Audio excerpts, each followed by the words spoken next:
Now on my Discord, I have an anime channel, you know, to discuss all things anime related. Or well, that's at least what I thought. Cause as it turns out, it more or less instantly devolved into a Genshin Impact simp channel. Only problem is, I never played the game. So today, it's finally time to change that. And I know, I'm technically years late to the party, but whatever. So without further ado, please like the video and subscribe if you haven't already, and let's get right into it. Okay, first up, it's time to pick our character. Now we can either go with a pretty generic looking anime protagonist, or the exact same, but she's a girl. Alright, so after we made our choice, we end up spawning on this beach, and then, you know what, it's not like any of this is new to you, since I'm the only one here who hasn't played the game yet. So what would be the point of me walking you through the intro? Instead, let me just summarize it. So there's this dragon, and he's super mean. Or maybe not? Anyways, as it turns out, he's actually the wind. Does this look like an air current to you? Feels like Metal Gear Solid all over again. Like, who destroyed our city and killed all the guards? I don't know, must have been the wind. Anyways, stop asking questions. Come join this guild and sell us your soul, rolling for gacha.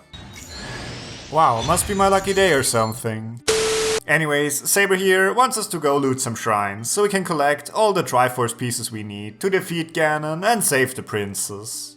Well, can't be too hard, so I grabbed my Deku Sword, and okay, I'm sorry. Anyways, the shrines aren't too difficult, cause you always end up getting the character whose element you need. And they also aren't very long, so we already cleared the first shrine. Second one was also pretty easy, cause we end up getting the Ice Guy. Bravo! What a performance! Thank you, but you were the only one who did anything. I see you already have the knightly virtue of modesty. Okay, come on, at this point, just shut up. Okay, third shrine, and this one's the best so far, cause we get Electro Girl. And I must say, I really like her. I can be your teacher, your master, or your friend. Or all three if you want. No, honestly, I mean her kid. Not that I don't appreciate the rest, though. Alright, with this degeneracy out of the way, there's just one thing which confuses me. She is a librarian, and not 10 minutes ago, she told us she can't go outside, cause the magic particles will hurt her skin. But there she is, running parkour in a fucking magic dungeon. And I mean, I can understand the climbing, cause even in the library, you need to go up ladders sometimes. But parkour? Really? Okay, 3 out of 4, which in this world means good enough, I guess. And now that that's done, I guess it's time for an epic boss fight. Okay, I guess not, or maybe yes, but no, your adventure rank isn't high enough yet. Fine, whatever, time to grind. Alright, now that we're kind of stuck with the main story, let's do some side stuff. And in case you wonder about all the exclamation marks on my screen, in the beginning I actually tried closing them all, but they just kept coming over and over again every 5 seconds. So yeah, I don't know either, just ignore them. It's an emergency! We must order ourselves a generous serving of Fisherman's Toast from Good Hunter, pronto! It's on you, of course. So, she wants some toast, and she wants me to pay for it. Damn, if you weren't so cute. Well, it was just randomly in my inventory already, so never mind, I guess. One quest down, and you'll get to live another day. Welcome to the Adventurers Guild. Actually, I have had my eye on you for a long time. I've been here for 3 minutes. How exactly? Why is there no pet feature? Well, turns out I'm just stupid, cause there are still story quests, just not this one. One of them is with Amber, and the other one is with Ice Guy. And I guess it doesn't really matter, so let's just do that one first. Hey, I know you for less than a few minutes, can I tell you something super secret? Sure? Yeah, but not here, let's go to a public place instead.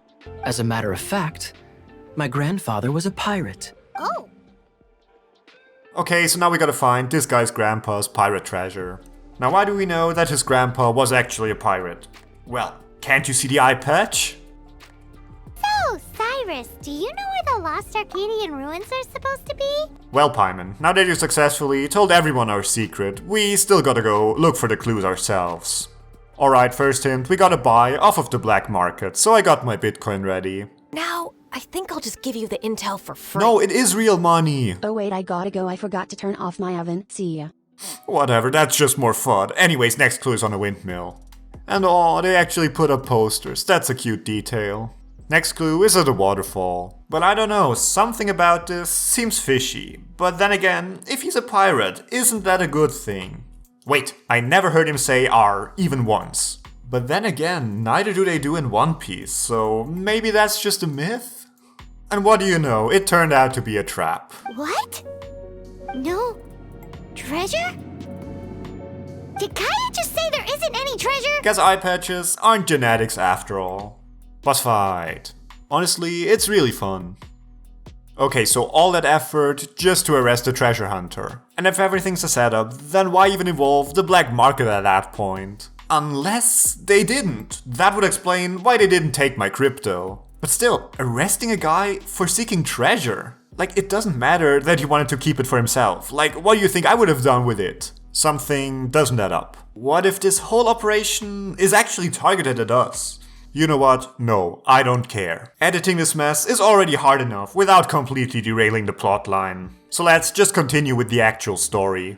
Well, as it turns out, we can't do that anyways, cause you actually need a gliding license if you want to fly.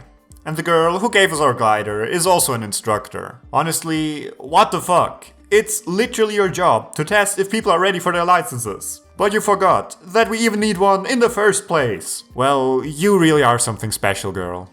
So now she's gonna test us. And to prepare us for that, she gave us the wrong book. Apparently, if you pop an Animo slime and take off in the burst of wind, it shoots you up really, really high. I really want to try it. And she's constantly talking about this band maneuver. That's like your driving instructor telling you before every lesson, you know what's really fun, going way past the speed limit, but don't you do it. Anyways, the exam is actually kinda fun. And for the next test, we actually get to fly in Mondstadt itself. So I would be nervous, but it's not like we haven't been doing it already anyways. Please, show me your gliding license. Oh, and now they know this. Anyways, I should have passed now, so can you just give me the license so we can get this over with? God damn it. Alright, so this driving exam just turned into another adventure. And there I was hoping that I could just sit back and relax for once. So we're looking for a guy who just stole an artifact and then flew away. But luckily it was covered in magic, so now we can use our spidey senses to go look for clues. I honestly don't get this mechanic, cause it's marked in the minimap anyways, so we don't even have to use it. Like, it probably becomes relevant later, but right now it just feels like it's there for flavor. Anyways, fight some bandits and we found the hideout. Alright, so this is going to be a dungeon which relies on you using your glider to dodge projectiles. Didn't know this game had bullet hell, but damn, I'm impressed. Oh, turns out it was something very different. And while there were no bullets, it was certainly hell. But that's only in the beginning, cause for the rest of the dungeon you never get to use it again. More likely is that I'm just stupid and couldn't find where to do it. But hey, if you stuck out this far, it really shouldn't surprise you anymore. Either way, we eventually make it to a chasm. No! You're gonna fall! You're gonna fall! And wow, through the power of believing in herself, she actually made it across. So turns out that the book she gave us was actually the right one all along. And I know, it's super cheesy, but come on, it's also kind of adorable. Anyways, we got one more fight, and now it's time to pick up our license from the cathedral. Now, why she couldn't just give it to me here, I don't know. And this does not seem like a regular graduation ceremony. With the cathedral and the music playing, could that actually be? My answer is yes, yes I will. Oh fuck, I just remembered that this is a gacha game. So I probably shouldn't have gotten married to the free-to-play girl, cause she'll definitely fall off in late game. Honey, I have some bad news. And even after all of that, we're still not level 10. Alright, so now it's time to do some open world grinding, which went fine, I think. I still have no idea what this resource is even supposed to be. Like, where did I get it, and is it bad to just use it up here? Well, if it is, it's certainly too late now, so I guess there's nothing we can do about it. Anyways, finally made it to level 10, so now epic boss fight? No, instead the plot thickens, cause there are those diplomats from another city, and here cities are basically nations or something. Anyways, those cities don't think that it's a big epic to have a dragon running around messing everything up. And now they want to hunt it down, which is something I thought I would get to do. But as it turns out that it's actually literally the wind, I guess we can't let that happen. So we are now at the start of the second act of the prologue. And that's probably where we should end for today. Cause yeah, I'm not going to play through an entire live service MMO in one video. But what are my thoughts on the game so far? It's good. Yeah. But I still can't quite understand the ridiculous amount of simping the characters get. Or that people are actually willing to completely nuke their bank accounts rolling for banners. But hey, maybe I will in part 2. But at least I'll know who to blame if I actually end up like that. Just kidding, of course. I really hope you've had as much fun watching this video as I did making it. And if you did, it would be really cool if you could subscribe in case you haven't already. And other than that, there really isn't much left to say, so see you next time.